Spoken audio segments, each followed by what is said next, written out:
আসসালামু আলাইকুম। যে টেম্পারেচার পড়ছে, এই অতিরিক্ত টেম্পারেচারে কিন্তু আপনি আরামদায়ক একটা শার্ট কিন্তু আমাদের থেকে নিতে পারেন, যেগুলো লিলেন ফেব্রিক্সের মধ্যে। চাইনিজ এলেক্স ফেব্রিক্স এবং চাইনিজ লিলেন ফেব্রিক্স, যেগুলো ইম্পোর্টেড ফেব্রিক্স দিয়ে আমরা নিজস্ব ব্র্যান্ডিংয়ে প্রোডাকশন করেছি। এগুলো সাইজ আপনারা পাবেন এস, এম, এল, এক্সেল, 2XL পর্যন্ত।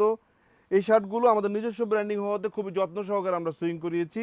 রাইট নাও আমাদের এই ভিডিওটি চট্টগ্রাম অলংকার আউটলেট থেকে। আমাদের চট্টগ্রাম জিসি আউটলেট এবং ঢাকার আউটলেট, যেটি মালিবাগ আবুল হোটেলের পাশে গ্লোবাল ইসলামী ব্যাংকের 3 তলায়, সেই শোরুমে কিন্তু লিলেন শার্টের হিউজ কালেকশন আপনারা পেয়ে যাবেন। এগুলোর এক পিস প্রাইস আমরা দিয়েছিলাম 800 টাকা, 3 পিস 2000 টাকা। রাইট নাও আমরা 3 পিস মাত্র 1800 টাকায় করে দিয়েছি। শোরুমে আসবেন, দেখে দেখে এক পিস শার্ট মাত্র 600 টাকায় নিতে পারবেন। তবে শর্ত হচ্ছে যে কোনো আইটেম মিলিয়ে 3 পিস নিতে হবে। অনেকগুলো কালেকশন রয়েছে, আপনারা যে যে ধরনের প্রোডাক্ট পড়তে চান অবশ্যই শোরুমে আসবেন, দেখে দেখে প্রোডাক্ট পারচেস করবেন। বাসায় যাওয়ার পর প্রোডাক্টে যদি কোনো মিস্টেক পেয়ে যান, যে কোনো সময় আমাদের যে কোনো আউটলেট থেকে কিন্তু এই প্রোডাক্টগুলো আপনারা এক্সচেঞ্জ করে নিতে পারবেন। যে যেখান থেকে আমাদের ভিডিওগুলো দেখছেন, ভালো থাকবেন, সুস্থ থাকবেন। আসসালামু আলাইকুম।